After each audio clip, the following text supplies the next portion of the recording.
घरात बसून मुलगी येत नाही. मग काय करायचं? पळवून आणायची. पळवून आणल्याशिवाय लग्नच होत नाही दादा.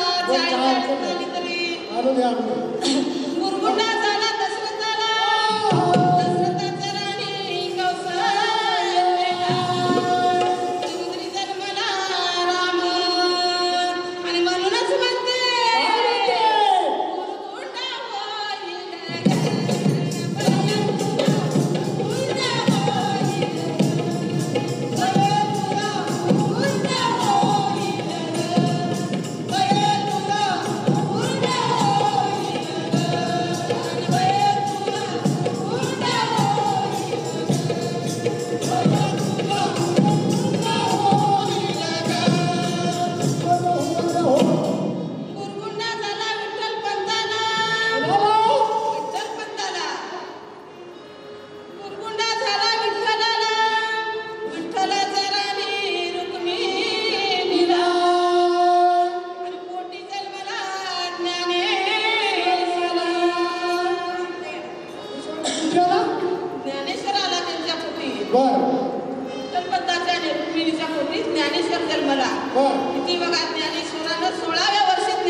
मुरगुंडा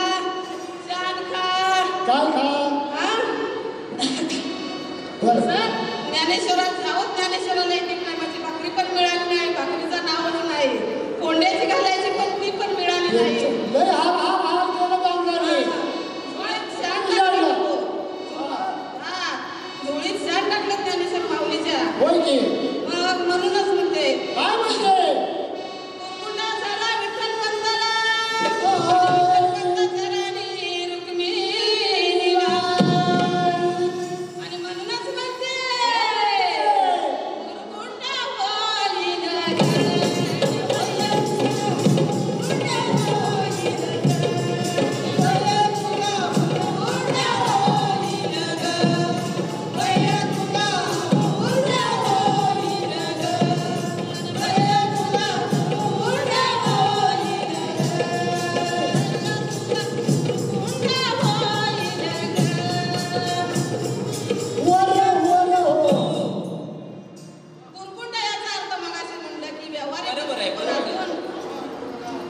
व्यावहारिक दृष्टिकोनातून मुरगुंडा म्हणजे मुलगा किंवा मुलगी होणे. बरोबर आहे. आणि म्हणजे सामुदायिक असं याच्यामध्ये काय म्हणतात? कशात? वारकरी संप्रदाय अध्यात्मामध्ये काय म्हणतात बरं? मुरगुंडा होणे म्हणजे ज्ञान होणं. असं ज्ञान झालं कुणाला पुंडलिकाला. बरं. पुंडलिका आईबापाच्या सेवेत असताना देव आले भेटायला. देव भेटायला आले पुंडलिकाला. म्हणजे परब्रह्माची ओळख होणे, साक्षात परमेश्वराची गाठ होणे, यहलोक आणि परलोकाचं सुख मिळणे म्हणजे मुरगुंडा मिळणे असे म्हणायचं मला. ज्ञानेश्वर माऊलीला निवृत्तीनाथांकडून मिळालं ते ज्ञान, पार्वतीला जे शंकराकडून मिळालं ते ज्ञान. तुम्ही चौथी इयत्तेची कोणते ज्ञान तुम्हाला नाही मिळालेलं. मग हे ज्ञान आहे ना ते गुरु केल्यानंतरच आपल्याला.